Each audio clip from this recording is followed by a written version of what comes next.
But let me now welcome on board Kunal Malani, the CFO at Samvardhana Motherson, joining in on the show right now. Kunal, hi, morning. Wanted to talk about the QIP amount that you've raised. How much of it is going to be allocated towards debt repayment, and post repayment, what is going to be your net debt number? The amount will largely go towards debt repayment. There is some, around 800 odd crores, which is for general corporate purpose, but that also will get utilized directly or indirectly towards reduction of debt.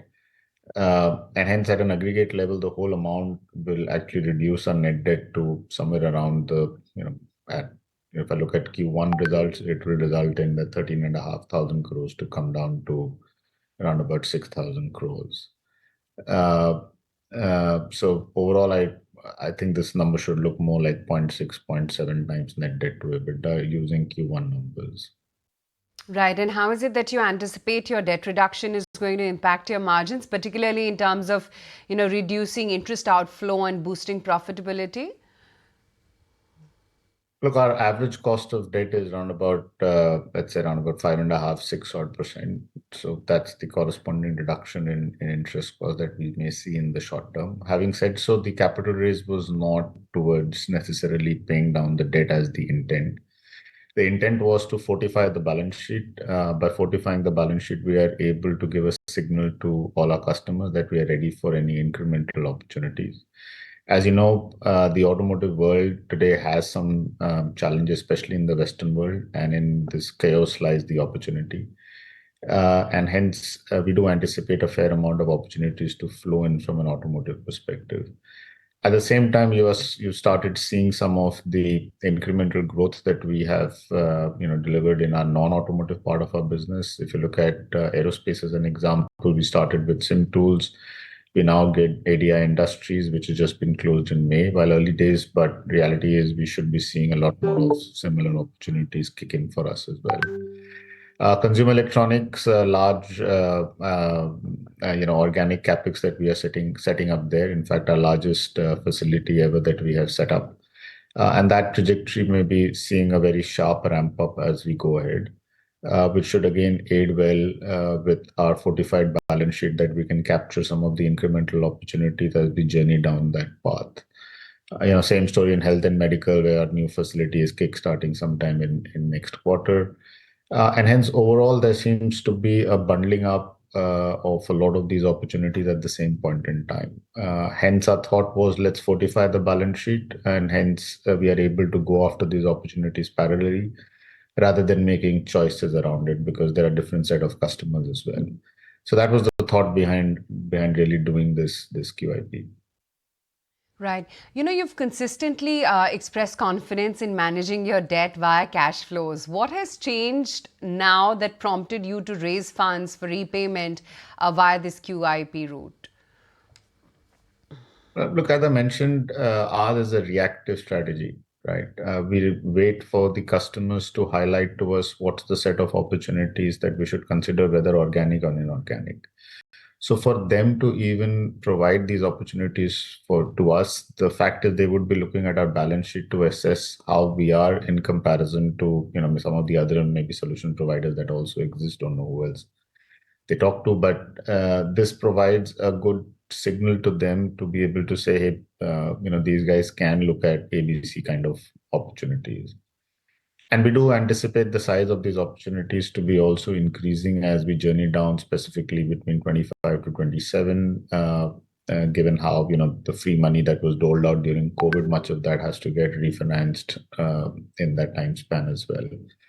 So in some way, the balance sheet strengthening will result in being able to capture some of these automotive opportunities while being able to serve our non-automotive businesses. So our financial policy of 2.5 times net debt to EBITDA is still the same. Nothing has changed in there. We've always said that our comfort level lies somewhere around the 1.5 to 2x levels. This brings the debt significantly lower than that and provides the headroom that as and when the opportunities kick in, we can again relever the balance sheet to be able to capture the opportunity. Right. With reports that Volkswagen is planning to shut down some of its operations in Germany and key clients like Mercedes, BMW, all lowering their guidance, how are these developments affecting your business? And do you expect these times to be more challenging for your operations? Look, the interesting part, I imagine, I don't know about other competitions, but ours is a very, very diversified business, right? I mean, VW as an example would be, if I remember the numbers right, around about 8 or 9% of our sales. BMW, I think, is around about 4% of our sales. So even if you take, let's say, a 10% implication, I'm just hypothetically saying, we're talking about maybe a percent or 2% of implication on the top line. So given the diversity, I think a lot of it gets muted out.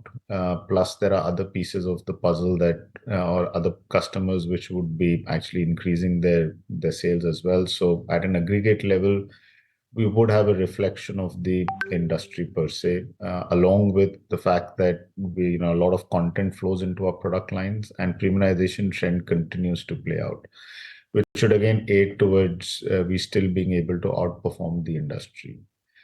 Now, the other part I think which people often misread is, a lot of the decline is also driven off how the EV volumes are playing out specifically in Europe. The fact is, correspondingly, ICE volumes are also getting elongated, or the ICE programs are getting elongated. And we being a powertrain agnostic player, largely, the fact is, while there's one negative factor, there is a positive factor coming out of the ICE program getting elongated, which also is an ROC accretive piece for us. Right. We've also seen softness in the global auto demand, right, and rising inventory levels as well. Beyond the passenger vehicle segment, what's the demand outlook in other segments that you see from your business perspective? Look, all the other businesses should be having a fairly high ramp-up curve. If you think about aerospace, I think there is a large backlog of order book that both the two large OEMs have here. So it is really, I mean, it's more a function of how much can the supply chain produce rather than the demand being there or not there. So whatever we can produce, the reality is there is an existing order book that it caters to.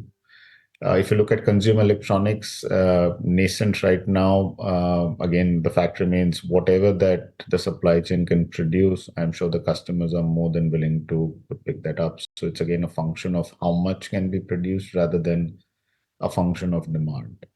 If you look at health and medical as an example as well, while again early days in it, the fact is the cost structures that we can do in a place like India versus much of the supply chain in health medical on the medical equipment side being decided in the high cost destinations, whether France, Germany, Switzerland, US, etc., is so substantial that it's more a function of getting customers comfortable with our manufacturing prowess and our ability to do it rather than worry about the demand front. So I think the parameters for much of the non-automotive part is more about utilizing our manufacturing and engineering capabilities to deliver this in